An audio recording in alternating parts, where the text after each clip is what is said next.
Willkommen zu dieser technischen Anleitung zum Rowenta. Wir sind Kelatos Informática, Spezialisten für technische Reparaturen.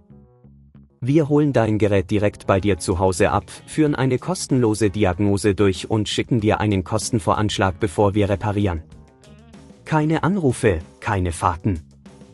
Wir befinden uns in der Calle Joaquín María López 26, Madrid. Bequem, transparent und professionell. Link in der Beschreibung. Wenn dein Rowenta komische Geräusche macht, kann das ein Hinweis auf ein Problem mit dem Gatter sein. Dieses Geräusch entsteht oft durch Abnutzung oder Beschädigung des Mechanismus. Wenn du das Problem nicht rechtzeitig behebst, kann es zu weiteren Schäden am Gerät führen, die die Reparatur aufwendiger und teurer machen. Für diese Reparatur benötigst du einige grundlegende Werkzeuge, einen Kreuzschlitzschraubendreher, eine Zange, einen Torx-Schraubendreher und eventuell etwas Schmiermittel. Zuerst musst du das Gerät vorsichtig öffnen. Achte darauf, dass du alle Schrauben entfernst, bevor du die Abdeckung abhebst.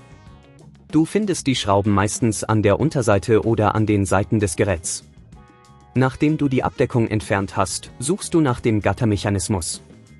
Dieser ist in der Regel leicht zu erkennen, da er mit dem Geräusch in Verbindung steht.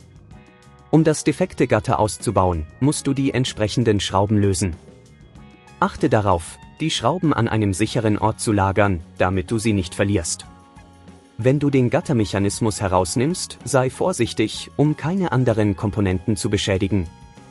Trenne die Kabel vorsichtig, um sicherzustellen, dass alles ordentlich bleibt. Wenn dir das an dieser Stelle zu kompliziert wird, denk daran, dass wir bei Kelatos dein Gerät zu Hause abholen und es dir repariert zurückschicken. Nachdem du den alten Mechanismus entfernt hast, setzt du den neuen Gatter ein und schließt alles wieder an. Achte darauf, die Schrauben wieder festzuziehen, aber übertreibe es nicht, um keine Schäden zu verursachen. Wenn alles wieder an seinem Platz ist, schließe die Abdeckung des Geräts und teste, ob es jetzt einwandfrei funktioniert. Wenn das Gerät wieder leise ist, hast du die Reparatur erfolgreich abgeschlossen. Um zukünftige Probleme zu vermeiden, ist es ratsam, dein Gerät regelmäßig zu reinigen und sicherzustellen, dass es nicht überlastet wird. Wenn du kein Risiko eingehen willst, bei Kelatos holen wir dein Gerät ab, reparieren es und liefern es dir nach Hause, deutschlandweit. Link in der Beschreibung.